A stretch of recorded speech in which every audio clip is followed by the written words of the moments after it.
Nous sommes ravis de constater que de plus en plus de personnes s'abonnent à notre chaîne, et nous tenons à vous exprimer notre sincère gratitude. Votre soutien est précieux et nous inspire à continuer à fournir un contenu de qualité qui répond à vos attentes.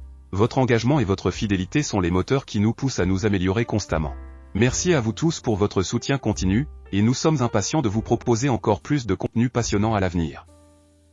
On commence. Joseph Takeli, bonjour. Je viens de t'écouter et je m'en vais te dire merci. D'abord pour avoir mieux éclairci la donne et ensuite pour avoir mis le doigt là où ça fait mal.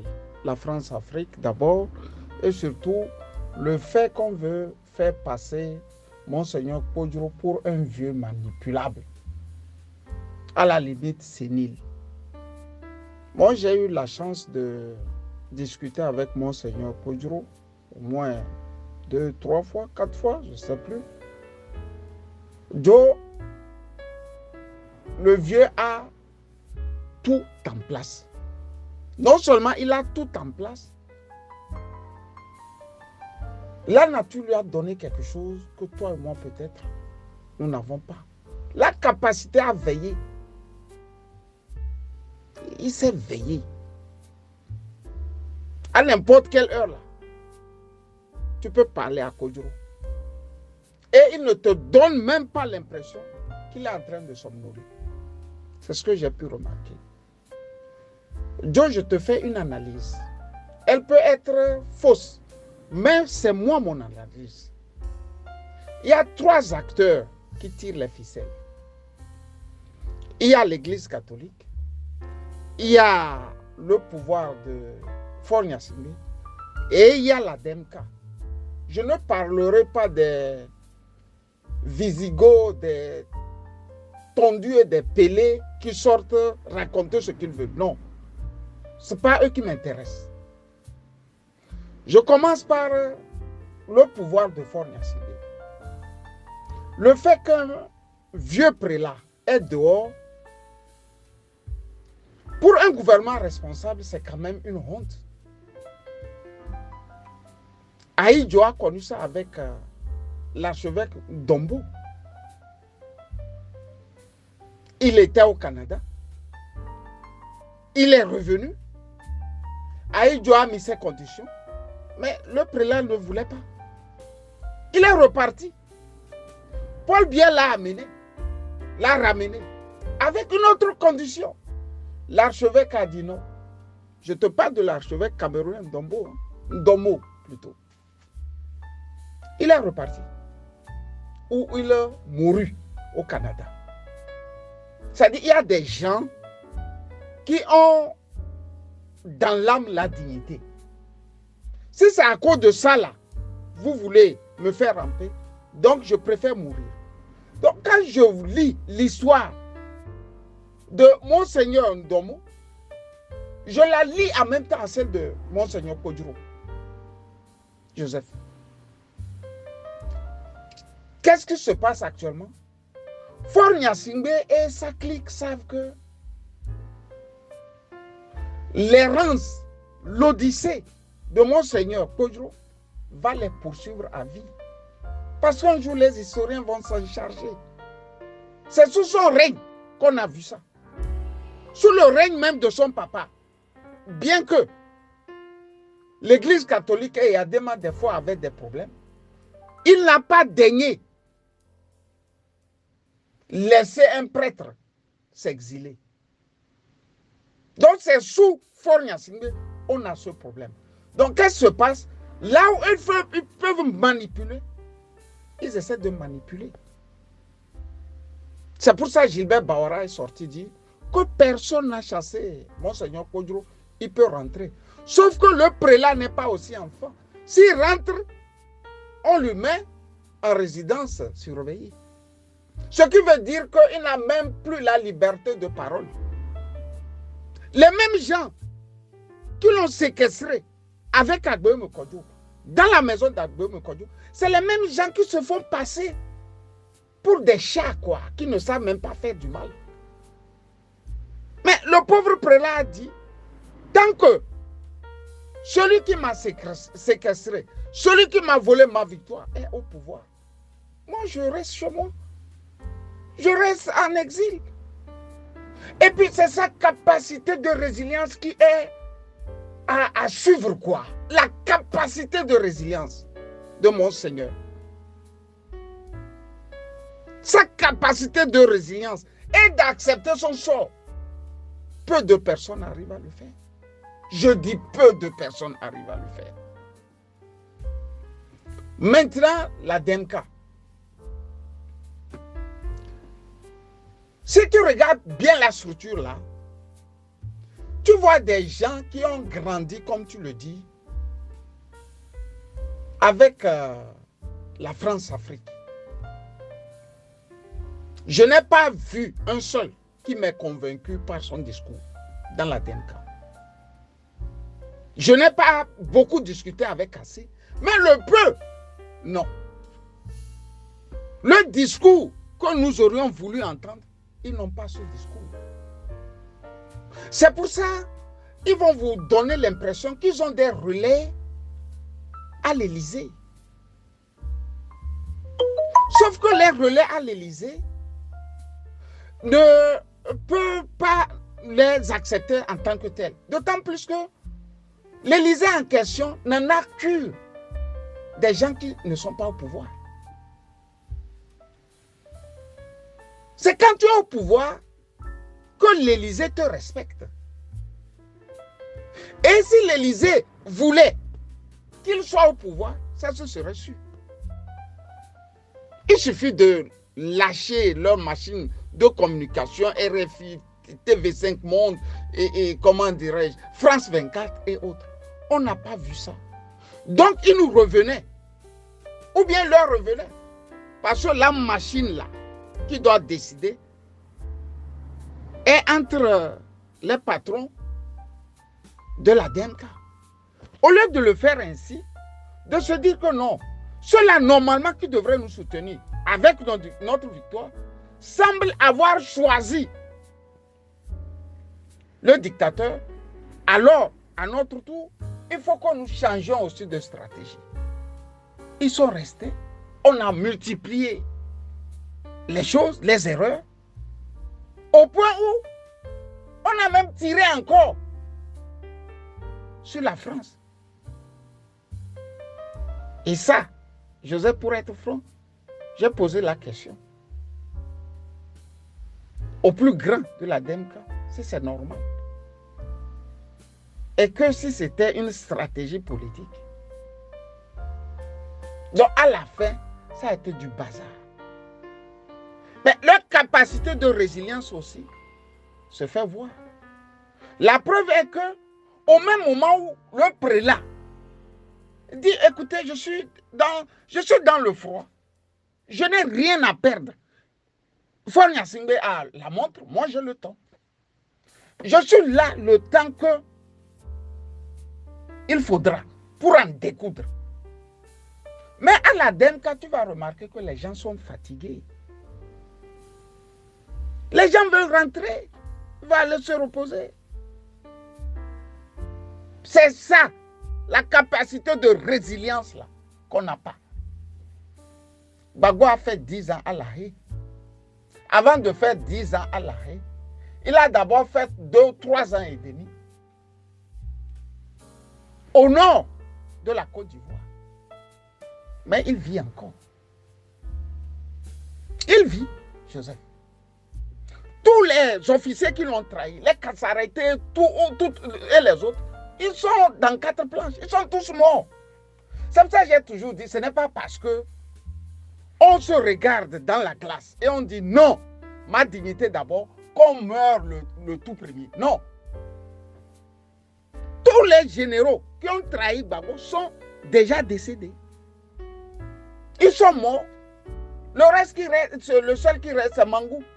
Les autres là ne représentent plus rien. Quand d'autres sont dans 4 planches. Donc, la capacité de résilience, je n'ai pas vu ça. Mais comment tu peux combattre une dictature et tu n'intègres pas la mort dans la lutte? combats un dictateur, il faut intégrer aussi la mort dans ta lutte. Il peut te sauter, il peut te mettre en prison, il peut te traumatiser. Donc, qu'est-ce qui se passe, Joseph, si mon analyse va continuer? Aller à une élection, c'est beaucoup d'argent. Aller à une élection, c'est beaucoup d'argent. Et Dieu seul sait combien ils ont dépensé. Moi, je saurais te le dire, je ne suis pas dans la machine qui a fait la campagne. Maintenant, c'est l'heure des comptes. J'ai tout donné, j'ai gagné. Le dictateur m'a tout pris. Qu'est-ce qui va se passer? C'est ce que tu vois. À un moment, l'homme politique veut survivre. Et comment survivre? Il veut survivre aussi en ayant son parti debout. Et lui aussi debout. Qu'est-ce qui va se passer?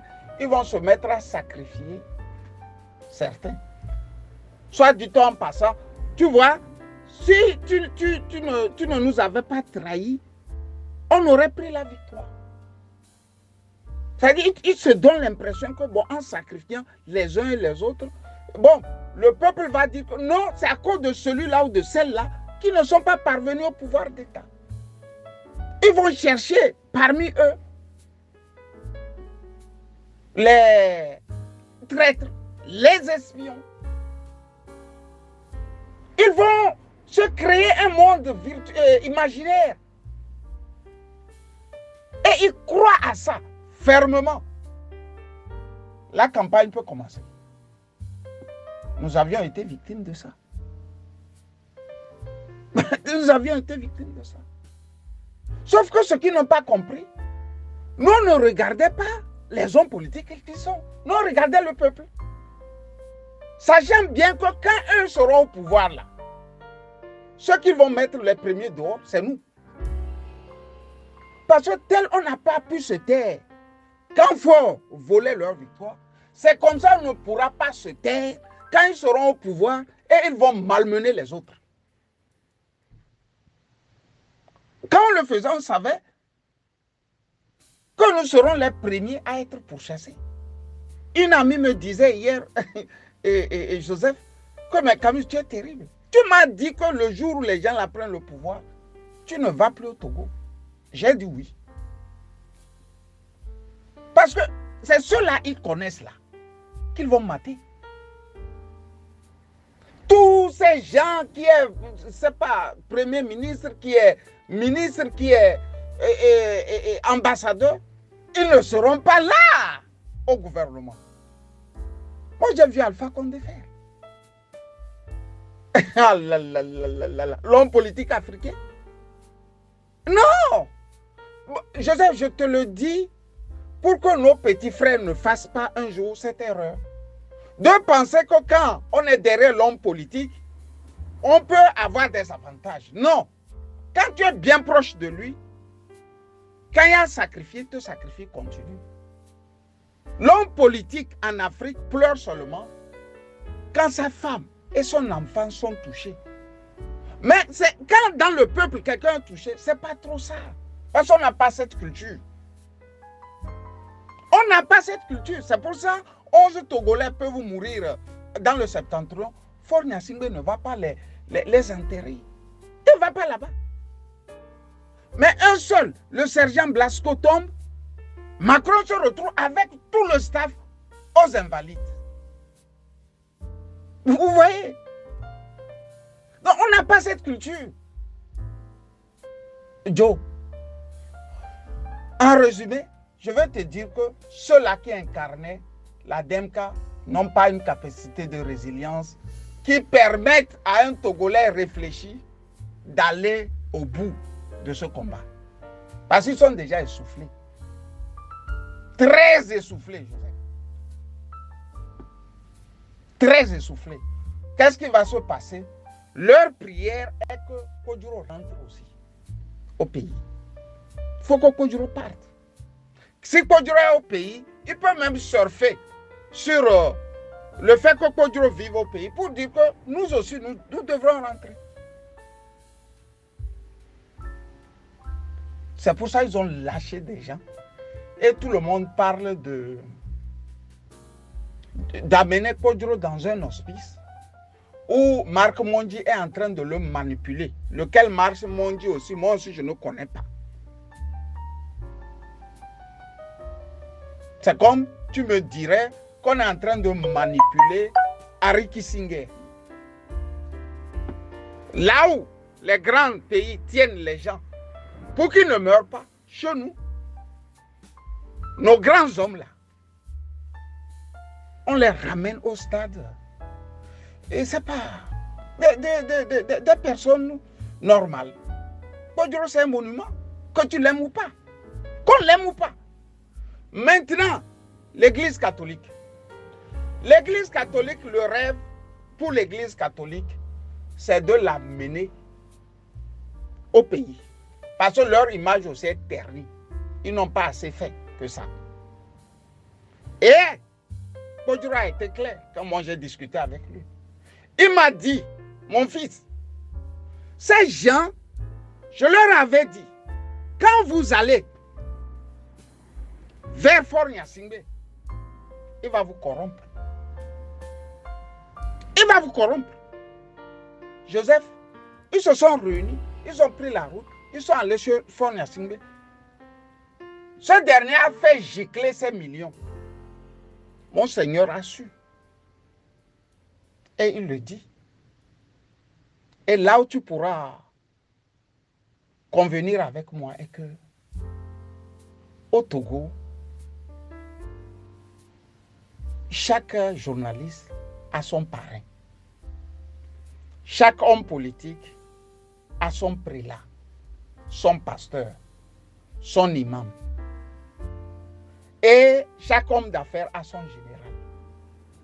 Joseph, ce qui se passe ici est que quand un homme politique a osé, je l'ai dit non.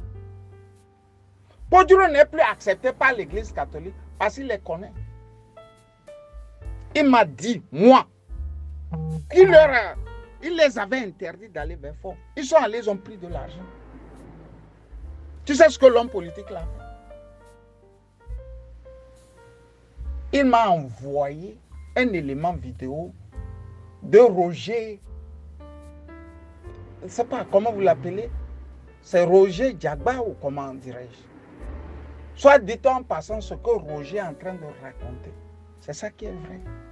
Parce que ce dernier homme politique est proche de Monseigneur Bariga. Tu vois, non? Lui-même, il se réclame proche de Bariga.